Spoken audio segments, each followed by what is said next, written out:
రెడ్డి గారికి, గౌరవ మంత్రివర్యులు శ్రీధర్ బాబు గారికి, గౌరవ మంత్రివర్యులు పొన్నం ప్రభాకర్ గారికి, గౌరవ మంత్రివర్యులు కోమటిరెడ్డి వెంకటరెడ్డి గారికి, గౌరవ మంత్రివర్యులు పొంగులేటి శ్రీనివాసరెడ్డి గారికి, అట్లాగే గౌరవ పార్లమెంటు సభ్యులు గడ్డం వివేక్ గారికి, గౌరవ శాసనమండలి సభ్యులు పెద్దలు జీవన్ రెడ్డి గారికి, గౌరవ శాసనసభ్యులు ప్రేమ్ సాగర్ గారికి, గౌరవ శాసనసభ్యులు వివేక్ గారికి, గౌరవ శాసనసభ్యులు రాజ్ ఠాకూర్ గారికి, గౌరవ శాసనసభ్యులు లక్ష్మణ్ కుమార్ గారికి, గౌరవ శాసనసభ్యులు డాక్టర్ కవంపల్లి గారికి, గౌరవ శాసనసభ్యులు మేడేపల్లి సత్యం గారికి, గౌరవ శాసనసభ్యులు ఆది శ్రీనివాస్ గారికి, గౌరవ శాసనసభ్యులు గండ్ర సత్యనారాయణ గారికి, గౌరవ శాసనసభ్యులు నాగరాజు గారికి, గౌరవ శాసనసభ్యులు బొజ్జు గారికి, గౌరవ శాసన మండలి సభ్యులు వెంకట్ గారికి, అలాగే వేదిక మీద ఆశీనులైనటువంటి ప్రభుత్వ సలహాదారులకి,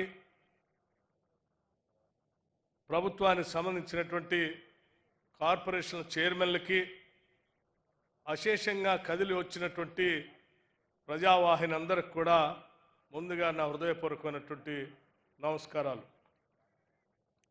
ఈనాటి ఈ సభ చూస్తూ ఉంటే కాంగ్రెస్ పార్టీ ఆధ్వర్యంలో ప్రజాప్రభుత్వం చేస్తున్నటువంటి ఈ కార్యక్రమాల్ని పెద్ద ఎత్తున ఈ జిల్లా నలుమూల నుంచి ప్రజానికం అంతా కూడా ఇక్కడికి వచ్చి ఆశీర్వదిస్తున్నట్టుగా కనిపిస్తూ ఉంది. మీ ఆశీర్వచనాలు, మీ అభిమానం, మీరు చూపించేటువంటి ప్రేమ ఈ ప్రభుత్వానికి ఆక్సిజన్ లాంటిది, ఇంకా పెద్ద ఎత్తున పనులు చేయటానికి ఉపయోగపడుతుందని కూడా ఈ సందర్భంగా మీ అందరికీ మనవి చేస్తూ ఉన్నాను. మిత్రులారా, నేను ఎక్కువ సమయం తీసుకోకుండా కొన్ని విషయాలు, 2-3 విషయాలు మాత్రమే చెప్పి నేను ముగిస్తాను. ఎందుకంటే ఈ సభ యువ వికాసం అని మనం ఈరోజు పెద్ద ఎత్తున ఒక పండగ కార్యక్రమాన్ని చేసుకుంటున్నాం. యువ వికాసం అంటే రాష్ట్రంలో ఉన్నటువంటి నిరుద్యోగ యువతీ యువకులతో పాటు మిగతా వాళ్ళందరికీ కూడా పెద్ద ఎత్తున ఒక వికసించేటువంటి వాళ్ళ చిరునవ్వులతో కూడినటువంటి మోమును చూడటం కోసం ఈ రాష్ట్ర ప్రభుత్వం చేస్తున్నటువంటి కార్యక్రమాలను ప్రతిబింబించడమే ఈనాటి ఈ యువ వికాసం. ఈ రాష్ట్రం తెచ్చుకున్నదే ఉద్యోగాల కోసం. అటువంటి రాష్ట్రంలో 10 సంవత్సరాలు పరిపాలన చేసిన టీఆర్ఎస్ పార్టీ ఎవరికి ఉద్యోగాలు ఇవ్వలేదు, గాలికి వదిలేశారు.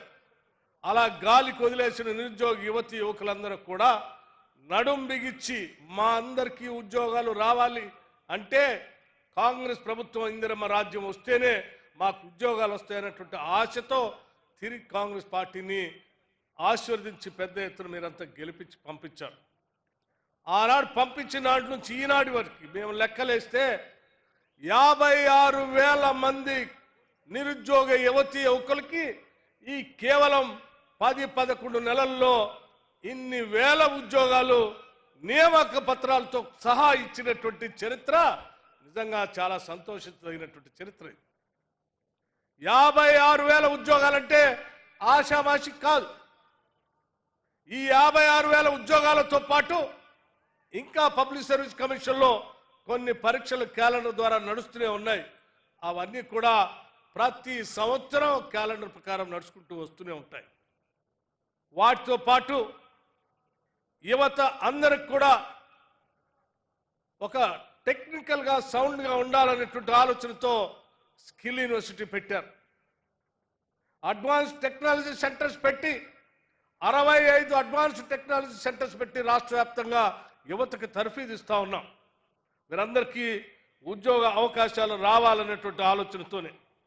అట్లాగే సింగరేణి కార్మికులందరికీ కూడా గతంలో ఎప్పుడూ లేనట్టుగా ఈ సింగరేణి కార్మికులకి ప్రమాదవశాత్తు ఏమైనా జరిగితే ₹1 కోటి ఇన్సూరెన్స్ చేసినటువంటి చరిత్ర కేవలం కాంగ్రెస్ ప్రభుత్వం ఈ రాష్ట్ర ముఖ్యమంత్రి రేవంత్ రెడ్డి గారి నాయకత్వంలో నడుస్తున్న ఇందిరమ్మ రాజ్యం మాత్రమే ధైర్యంగా తీసుకోగలిగింది, చేయగలిగాం కూడా. ₹1 కోటి ఇన్సూరెన్స్ బహుశా దేశ చరిత్రలో ఎక్కడా లేదు.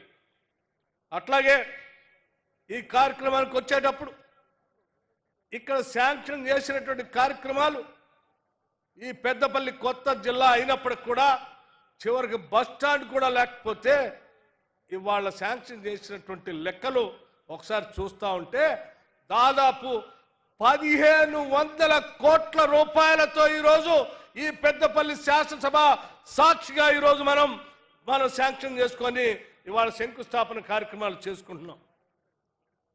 1500 కోట్ల కార్యక్రమాలు చేసేటప్పుడు శ్రీధర్ బాబు గారు ఇక్కడ మాట్లాడుతూ, సార్ మీరు చాలా కార్యక్రమాలు చేశారు, మేము చెప్పాలా, మీ అనుమతి కావాలా అన్నారు. చెప్పండి అండి అన్నాను. ఎందుకనంటే 10 సంవత్సరాలు శాసనసభ్యుడిగా నేను ప్రత్యక్షంగా చూశాను. ఆనాటి ఈజీఎస్ ఎంప్లాయ్మెంట్ గ్యారంటీ స్కీమ్ ద్వారా వచ్చేటువంటి నిధులతో ఆయా శాసనసభ నియోజకవర్గాల్లో శ్మశాన వాటికలు కడితే దానికి పెద్ద ఎత్తున దండేసి ప్రారంభోత్సవం చేసి పెద్ద అభివృద్ధి చేస్తున్నట్టుగా చూపించేవాడు.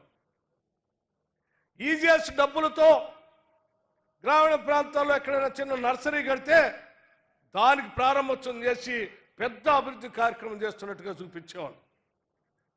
ఈజీఎస్ డబ్బులతో లేకపోతే ఐకేపీ వాళ్ళు కొనుగోలు కేంద్రాలు మొదలు పెడితే అక్కడ రిబ్బన్ పెట్టి మంత్రి శాసనసభ్యుడు పోయి కట్ చేసి పెద్ద ఎత్తున ఏదో అభివృద్ధి కార్యక్రమాలు చేస్తున్నట్టుగా ప్రచారం చేసుకున్నటువంటి కేవలం కేంద్ర ప్రభుత్వం ఆనాటి యూపీఏ ప్రభుత్వం మొదలుపెట్టిన ఈజీఎస్ డబ్బులతో చేసే కార్యక్రమాలని ఆనాటి ప్రభుత్వాలు కింద ఉన్నటువంటి మేట్కి లేకపోతే ఈజీఎస్లో పనిచేసే ఫీల్డ్ అసిస్టెంట్తో చేపించేటువంటి వాడు. అటువంటి పనుల్ని 10 సంవత్సరాలు టీఆర్ఎస్ ప్రభుత్వం ప్రారంభోత్సవాలు చేసి ఇదే అభివృద్ధి చేసి చూపించుకొని ప్రచారం చేసినటువంటి పరిస్థితుల్ని చూసినటువంటి వ్యక్తిగా ఈరోజు సాక్షాత్తు పెద్దపల్లి పట్టణంలో బస్టాండ్తో పాటు అనేక ఇరిగేషన్ ప్రాజెక్టులతో పాటు రోడ్లతో పాటు 1500 కోట్ల రూపాయలు శాంక్షన్ చేసి ఇక్కడికి వచ్చి ప్రారంభోత్సవం చేసుకుంటుంటే అవి కూడా చెప్పకపోతే ఇంకా ఎందుకండి, మీరు తప్పనిసరిగా చెప్పండి అని అన్నాం. టిఆర్ఎస్ పార్టీ నాయకత్వం గత కొన్ని రోజులుగా సోషల్ మీడియా ద్వారా ఈ కాంగ్రెస్ ప్రభుత్వం ఏం చేయట్లేదు, ఏం పని చేయట్లేదు, ప్రజలను గాలికి వదిలేశారని చెప్పి రోడ్డు మీదకి వచ్చి ధర్నాలు చేస్తాం, లేకపోతే పేపర్లో ప్రకటనలు ఇస్తాం, లేకపోతే సోషల్ మీడియాలో బురద చల్లుతాం అని చేసే కార్యక్రమాలు చేస్తూ ఉంటే మేమందరం అనుకున్నాం మేము అధికారంలోకి వచ్చింది ప్రజల కోసం పని చేయటానికే తప్ప పని చేయకుండా వాళ్ళలాగా ప్రచార కార్యక్రమాలు చేసుకోవటానికి రాలేదు. మేము అధికారంలోకి వచ్చిన దగ్గర నుంచి ముఖ్యమంత్రి రేవంత్ రెడ్డి గారితో పాటు ఈ మంత్రి మండలిలో ఉన్న ప్రతి మంత్రి రోజుకి 18 గంటలు పనిచేస్తూ అనేక అభివృద్ధి కార్యక్రమాలు చేసుకుంటూ భవిష్యత్ తరాలకు ఏమేమి కావాలో చేసుకుంటూ పునాదులు వేసుకుంటూ పోతూ వచ్చాం తప్ప ఏ రోజు ప్రచారం చేసుకుందాం అనేటువంటి ఆలోచన చేయలేదు. ఒకవేళ మేము కూడా వాళ్ళలానే ప్రచార కార్యక్రమాలు చేసి ఉంటే ఈరోజు రాష్ట్రంలో ఇవాళ పెద్ద ఎత్తున ఈ కాంగ్రెస్ ప్రభుత్వం చేసినటువంటి పనులు కనపడేవి. ఆ కనపడినటువంటి అభివృద్ధిలో ఈరోజు ప్రతి మనిషి కూడా ఆనందంతో పండుగ చేసుకునేటువంటి వాతావరణం కనిపించేది. మేము ఎంతసేపటికి పని చేయటమే ప్రాముఖ్యతగా పెట్టుకొని ముందు పోతున్నాం తప్ప ప్రచార కార్యక్రమంలో పోలేదు. కానీ తప్పట్లేదు. ఈరోజు వీళ్ళు చేసే తప్పుడు ప్రచారం చూస్తూ ఉన్నప్పుడు చేసిన పనిని కూడా చెప్పాల్సిన అవసరం ఉందనేటువంటి ఆలోచనతోనే చెప్పండి, మనం 1500 కోట్ల రూపాయలు ఇక్కడ శాంక్షన్ చేశాం, చెప్పండి అని అడిగాం.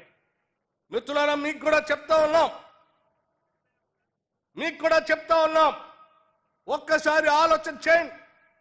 1 సంవత్సర కాలంలో కేవలం 1 నెల రోజుల్లో ఈ దేశ చరిత్రలో ఏ రాష్ట్రంలో కూడా 21,000 కోట్ల రూపాయలు హార్డ్ క్యాష్ నేరుగా అకౌంట్ నుంచి ప్రభుత్వ అకౌంట్ నుంచి రైతుల అకౌంట్లోకి ట్రాన్స్ఫర్ చేసినటువంటి చరిత్ర ప్రభుత్వం ఏదైనా ఉంది అంటే అది కేవలం మన ప్రభుత్వం, ప్రజల ప్రభుత్వం, ఇందిరమ్మ ప్రభుత్వం ఉంది తప్ప ₹1,00,000 రుణమాఫీ చేస్తా అని చెప్పి 5 సంవత్సరాలు ఏడిపించిన టీఆర్ఎస్ పార్టీ చేయలే. ఈరోజు 10 సంవత్సరాలు పరిపాలన చేసిన మీరు తెచ్చిన అప్పులకు సంబంధించిన డబ్బులు కట్టలేక తప్పదు, కట్టకపోతే బ్యాంకులు ఊకోవు కాబట్టి కేవలం ఈ 11 నెలల్లోనే హార్డ్ క్యాష్ 64,000 కోట్ల రూపాయలు బ్యాంకుకి అప్పులు వడ్డీలు కట్టాం. ఒక పక్కన 200 యూనిట్లకే కరెంటు ఇస్తూనే, ఇంకో పక్కన రాష్ట్రంలో ఉన్నటువంటి మహిళలందరికీ ఉచిత బస్సు ప్రయాణం చేపిస్తూనే, ఇంకో పక్కన 500 రూపాయలకే గ్యాస్ సిలిండర్ ఇస్తూనే, ఇంకో పక్కన పండిన ప్రతి గింజను కొనుగోలు చేస్తూ సన్నాలకి 500 రూపాయలు బోనస్ ఇస్తూనే, ఇంకో పక్కన రాష్ట్రంలో ఉన్న ప్రతి నిరుద్యోగ యువకులకి ఉద్యోగ అవకాశాలు కల్పిస్తూనే మేము ఈ పనులు చేసుకుంటూ ముందుకు పోతా ఉన్నాం. వాటితో పాటు భవిష్యత్తు గురించి ఆలోచన చేసి అనేక ఇన్ఫ్రాస్ట్రక్చర్ సంబంధించిన కార్యక్రమాలు చేసుకుంటూ పోతా ఉన్నాం. ఈ ప్రాంతంలో ఉన్నటువంటి ఇరిగేషన్ ప్రాజెక్ట్, ఈ ప్రాంతానికి సంబంధించిన సింగరేణిలో బతుకుతున్నటువంటి లక్షలాది మంది కుటుంబ సభ్యులను దృష్టిలో పెట్టుకొని వారికి కావాల్సిన అభివృద్ధి కార్యక్రమాలు కూడా ప్రణాళికబద్ధంగా ముందుకు తీసుకొని పోతా ఉన్నాం. సింగరేణి ద్వారా ఉన్నటువంటి పవర్ ప్రాజెక్టు సంబంధించి జైపూర్లో ఉన్నటువంటి స్టేజ్ 1 నుంచి ఇవాళ స్టేజ్ 2లో కూడా ఇంకొక థర్మల్ పవర్ ప్రాజెక్టు కూడా కట్టించాలనేటువంటి ఆలోచనతో టెండర్ పిలిచి ముందుకు పోతా ఉన్నాం ఈ ప్రాంత అభివృద్ధి కోసం.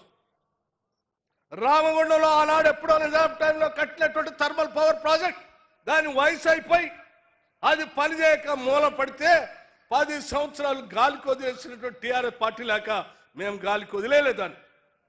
ఈ ప్రాంత ప్రజలకు దాంతో భావోద్రేకంతో ముడిపడి ఉంటే తప్పనిసరిగా దాన్ని కూడా టేకప్ చేస్తామని చెప్పి ముఖ్యమంత్రి గారు మిగతా మంత్రిమండలి అందరితో మాట్లాడి రామగుండంలో కూడా సింగరేణి జెన్కో వాళ్ళ జేవీతో త్వరలోనే అక్కడ ఒక అద్భుతమైనటువంటి థర్మల్ ప్రాజెక్ట్ ని సూపర్ క్రిటికల్ పవర్ ప్రాజెక్ట్ కి భూమి పూజ చేసే కార్యక్రమం చేయబోతా ఉన్నాం.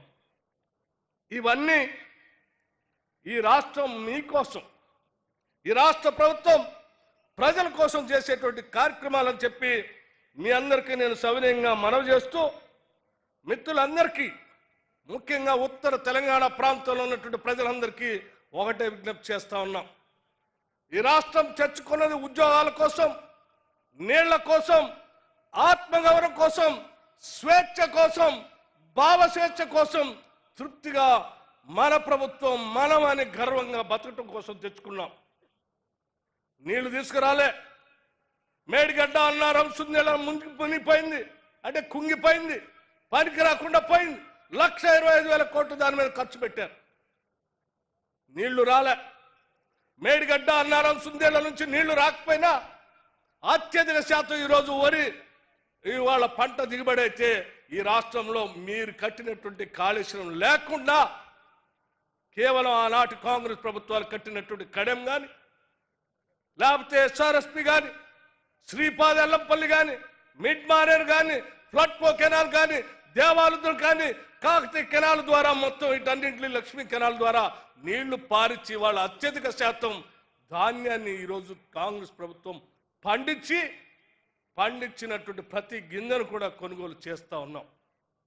ఇదందరికీ తెలిసిందే. అయినా కానీ మా కాళేశ్వరం ద్వారా పంట పండిందని నిన్నటిదాకా ప్రగల్భాలు పలికారు. మరి వాళ్ళ కాళేశ్వరం లేకుండానే అత్యధిక స్థాయిలో వాళ్ళ ఉత్పత్తి చేసి చూపించాం. అందుకే మిత్రులారా, మీ అందరికీ మేము విజ్ఞప్తి చేసేది ఒక్కటే, మేము ప్రచారం చేసుకోవట్లేదు, పనులు చేసుకుంటూ ముందుకు పోతా ఉన్నాం.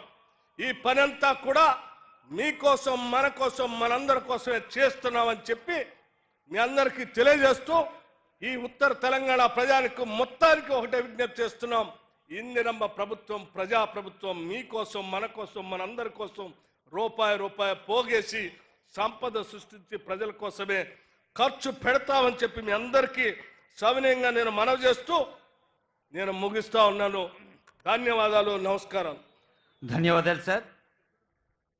మీరందరూ